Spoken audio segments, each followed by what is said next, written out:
BJP हटाओ, BJP हटाओ। क्या सीन है। আর তুমি কি জানো মোদিজির সাথে 56 इंच की छाती। যে সারদা কেসে যুক্ত ছিল হেমন্ত বিশ্ব শর্মা, যার বাড়িতে ইডি তল্লাশি করেছিল, আসামের মুখ্যমন্ত্রী বানিয়ে দিয়েছে। তাহলে কত ভালো মানুষ মোদি। क्या सीन है। আর উল্টো দিকে দেখতে গেলে শুভেন্দু বাবু 5 লাখ টাকা ঘুষ নিতে গিয়ে ধরা পড়েছিল। टीवी पे देखा कि नहीं देखा आपने, और चेहरा कितना भोला भाला था ऐसा।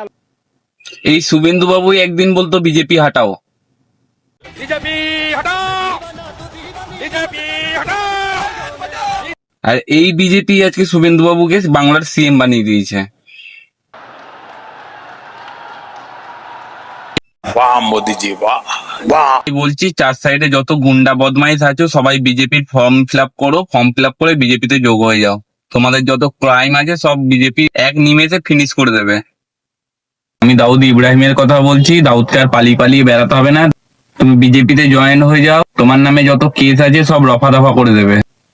আর এমনকি সালমান খানকে বিজেপিতে জয়েন হয়ে যেতে বলছি। কালকে মোদিজি কোনো একটা ভাষণ সভায় গিয়ে বলবে সালমান খান হরিণকে মারিনি, হরিণ নিজে থেকে আত্মহত্যা করেছিল।